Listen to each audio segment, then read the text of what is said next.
എല്ലാ പൊന്നോമന മക്കൾക്കും ശിശുദിനാശംസകൾ. ഇന്ന് നിങ്ങൾക്ക് വേണ്ടി ഞാൻ എന്താണ് തയ്യാറാക്കുന്നതെന്നറിയാവോ? ഈസി ആൻഡ് ടേസ്റ്റി വെറൈറ്റി ഒരു അടിപൊളി സ്നാക്കാണ്. മക്കളെ, നിങ്ങൾ വീട്ടിൽ അമ്മമാരെടുത്ത് ഇത് ഉണ്ടാക്കി തരാൻ പറയണം കേട്ടോ. ഇത് നിങ്ങൾക്ക് എന്തായാലും ഇഷ്ടപ്പെടും. അപ്പൊ ഇതെങ്ങനെയാണ് തയ്യാറാക്കുന്നതെന്ന് നമുക്ക് നോക്കാം. ഇതിന്റെ ഫില്ലിങ്ങിന് വേണ്ടിയിട്ട് ഞാനിവിടെ 3 ആപ്പിൾ എടുത്തിട്ടുണ്ട്. ഈ ആപ്പിൾ ഞാൻ സ്കിന്നൊന്നും കളയുന്നില്ല, നന്നായിട്ട് വാഷ് ചെയ്തെടുത്തിട്ടുണ്ട്. ഇതൊന്ന് കട്ട് ചെയ്തെടുക്കാം. തീരെ ചെറിയ പീസാക്കേണ്ട ആവശ്യമില്ല, ഈ ഒരു സൈസിന് നമുക്ക് കട്ട് ചെയ്തെടുത്താൽ മതി. ആപ്പിളെല്ലാം ഞാനിവിടെ കട്ട് ചെയ്തെടുത്ത് വെച്ചിട്ടുണ്ട്. ഞാനൊരു ബൗളിലേക്ക് 1.5 ടേബിൾ സ്പൂൺ കസ്റ്റാർഡ് പൗഡർ ഇട്ട് കൊടുക്കുകയാണ്. ഇതിലേക്ക് ഞാൻ 2 ടേബിൾ സ്പൂൺ നല്ല തണുത്ത പാലൊഴിച്ച് ഇത് കട്ടയില്ലാതെ ഒന്ന് ഇളക്കിയെടുക്കാം.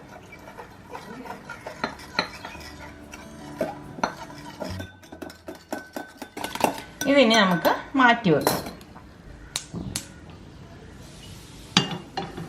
ഇതുണ്ടാക്കാൻ വേണ്ടി ഞാനിവിടെ ഒരു പാൻ എടുത്ത് അടുപ്പത്ത് വെച്ചിട്ടുണ്ട്. ഇതിലേക്ക് ഞാൻ 2 ടേബിൾ സ്പൂൺ ബട്ടർ ഇട്ട് കൊടുക്കുകയാണ്. ബട്ടർ ഇതുപോലെ മെൽറ്റായി വരുമ്പോഴേക്കും നമ്മൾക്ക് ഈ കട്ട് ചെയ്ത് വെച്ചിരിക്കുന്ന ആപ്പിൾ ഇതിലേക്ക് ഇട്ട് കൊടുക്കാം.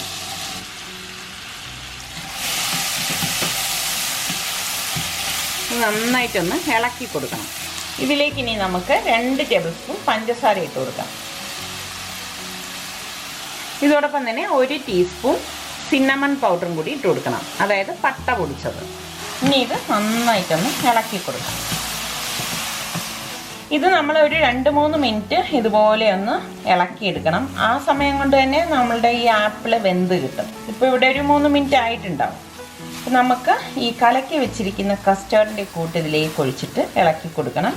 കട്ട കെട്ടാതിരിക്കാൻ പ്രത്യേകം ഒന്ന് ശ്രദ്ധിച്ചേക്കണം. കസ്റ്റാർഡ് ആയതുകൊണ്ട് തന്നെ ഇത് പെട്ടെന്ന് തിക്കായി കിട്ടും. അപ്പം നമുക്ക് ഈ കസ്റ്റാർഡ് ഒഴിച്ച് 1 മിനിറ്റ് ആകുമ്പോഴേക്ക് ഗ്യാസ് ഓഫ് ചെയ്ത് കൊടുക്കാം. അപ്പം നമ്മളുടെ ഫില്ലിങ് ഇവിടെ റെഡിയാണ്. ഇതിനെ ഒരു പ്ലേറ്റിലേക്ക് മാറ്റാം. തണുത്ത ശേഷമാണ് നമ്മൾ ഇത് ഫില്ല് ചെയ്യുന്നത്. ഇത് ഫില്ല് ചെയ്യാനായിട്ട് ഞാൻ എടുക്കുന്നത് സ്വിറ്റ്സിൻ്റെ പഫ് പറാട്ട ഷീറ്റിലാണ്. ഇത് നമ്മൾ ഡീഫ്രോസ്റ്റ് ചെയ്യേണ്ട ആവശ്യമൊന്നുമില്ല. ഫ്രീസറിൽ നിന്ന് നേരിട്ട് തന്നെ നമുക്കെടുത്ത് ഫില്ലിങ് വെച്ചിട്ട് ഉപയോഗിക്കാവുന്നതാണ്.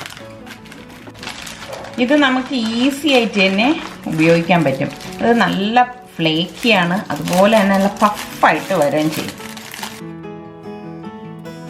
ഞാനിത് എങ്ങനെയാണ് ഫില്ല് ചെയ്യുന്നതെന്ന് കാണിച്ചു തരാം. ഓവറായിട്ട് ഫില്ലിങ് വെച്ച് ഇത് കുത്തി നിറയ്ക്കരുത് കേട്ടോ.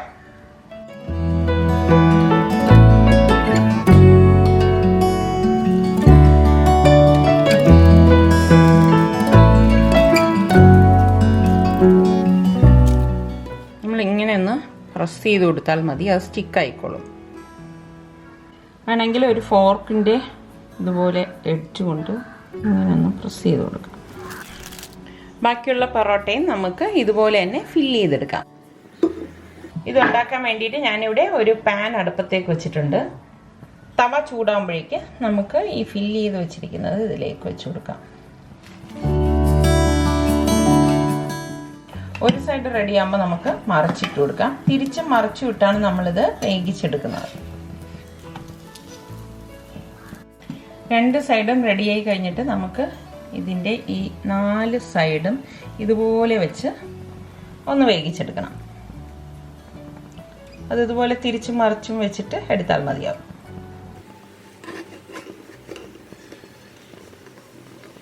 ഇതുപോലെ 4 സൈഡും റെഡിയായ ശേഷം നമുക്കിതൊരു പ്ലേറ്റിലേക്ക് മാറ്റാം. ബാക്കിയിരിക്കുന്നതെല്ലാം നമുക്കിതുപോലെ തന്നെ ചുട്ടെടുക്കാം. വളരെ പെട്ടെന്ന് തന്നെ തയ്യാറാക്കിയെടുക്കാൻ പറ്റുന്ന പഫ് പറാട്ട പൈ ഇവിടെ റെഡി ആയിട്ടുണ്ട്. ഇത് കുട്ടികൾ സ്കൂളിൽ നിന്നൊക്കെ വരുമ്പോൾ കൊടുക്കാൻ പറ്റിയ നല്ലൊരു ഐറ്റമാണ്. അപ്പം നിങ്ങളെല്ലാവരും ട്രൈ ചെയ്ത് നോക്കി. നിങ്ങൾക്കിത് ഇഷ്ടമാണെങ്കിൽ ഇതിൻ്റെ ലിങ്ക് ഷെയർ ചെയ്യാനും ലൈക്ക് ചെയ്യാനും കമൻറ്റ് ചെയ്യാനും ഒന്നും മറക്കരുതേ. അതുപോലെ തന്നെ നമ്മളുടെ സലു കിച്ചൻ ഇനിയും സബ്സ്ക്രൈബ് ചെയ്യാത്തവരുണ്ടെങ്കിൽ ഈസി റെസിപ്പികൾക്കായി സലു കിച്ചൻ സബ്സ്ക്രൈബ് ചെയ്യാൻ വേണം കേട്ടോ. അപ്പം ഞാനിതൊന്ന് കട്ട് ചെയ്ത് കാണിച്ചു തരാം.